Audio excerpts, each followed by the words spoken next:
here's me, and then 1, 2, 3, 4,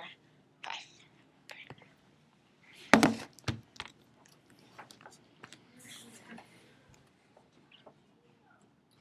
Today, I'm going to talk about Muslim women in education. I have another audience member who is running late. Thank you for attending. Today, I'm going to talk to you guys about Muslim women in education.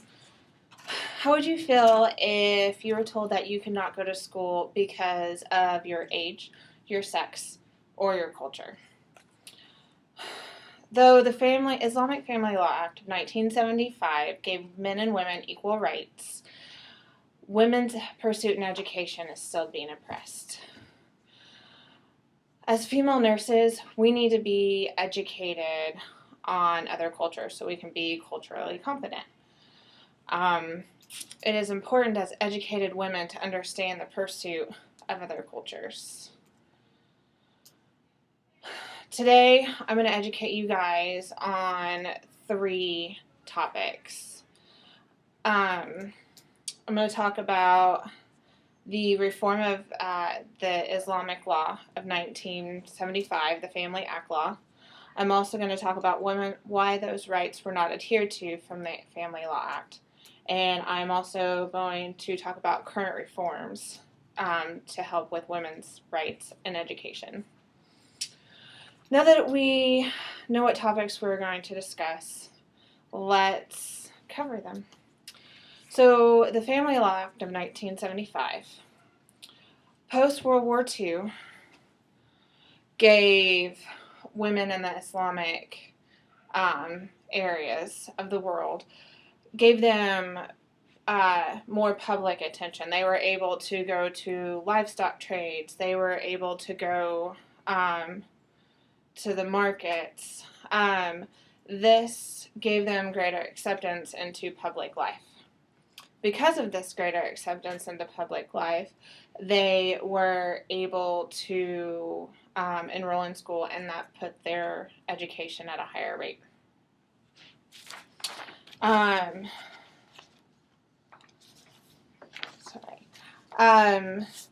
So we talked about what the Family Law Act of 1975 did.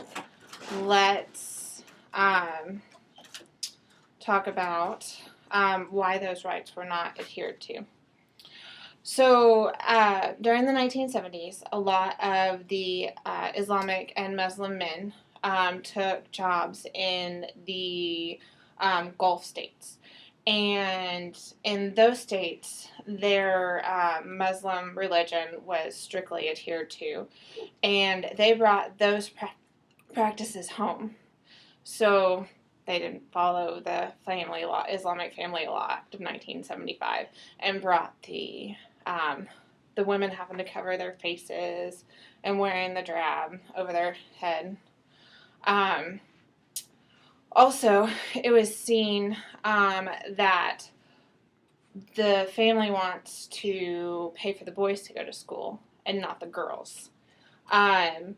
When one family was interviewed and asked, well, why are you going to pay for your boy to go to school and not your girl?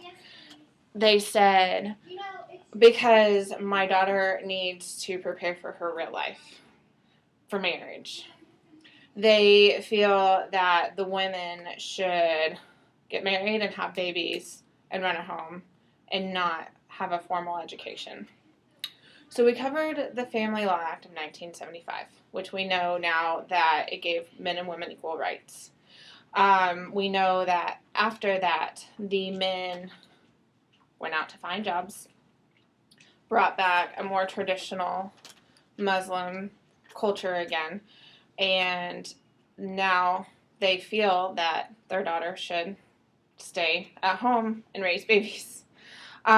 This trend led to a 55% illiteracy rate among Muslim women.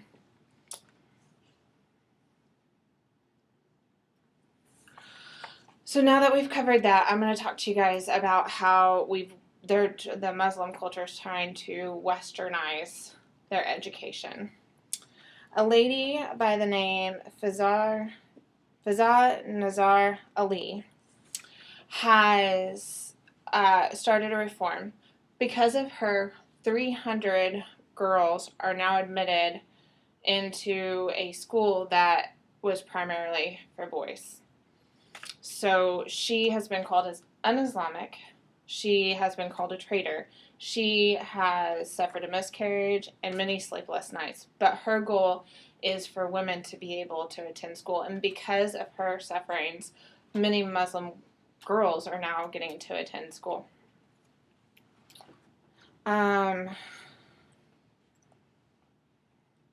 There's a vicious cycle.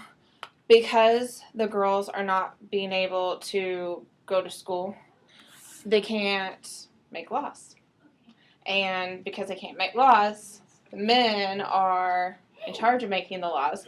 Girls can't go to school. They can't write the law. There's that cycle. No school, can't write the laws. There's also a combined Muslim and Western a combined integrated education, which is the Muslim and the secular. So the westernized reform is to try to be able to let the Muslim kids go to school under the secular and the Muslim education.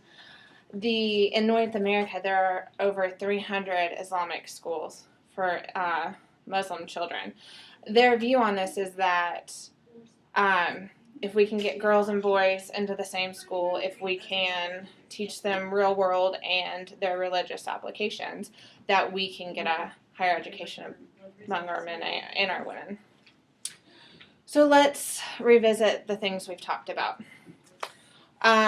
Because of the Family Law Act, women are equal among men.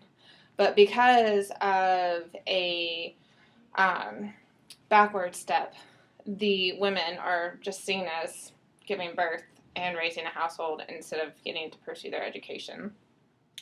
And now we know there are reforms that are currently in place to help women integrate back into the educational society. Now that we're more educated on Muslim women's rights for education and are more culturally aware as nurses, I want you guys to think about something. Will you take your education for granted now that you know that others struggle to obtain it? How would you feel if you were told that your job was to stay at home and raise a kid and not get to practice your medical profession? Thank you for your time.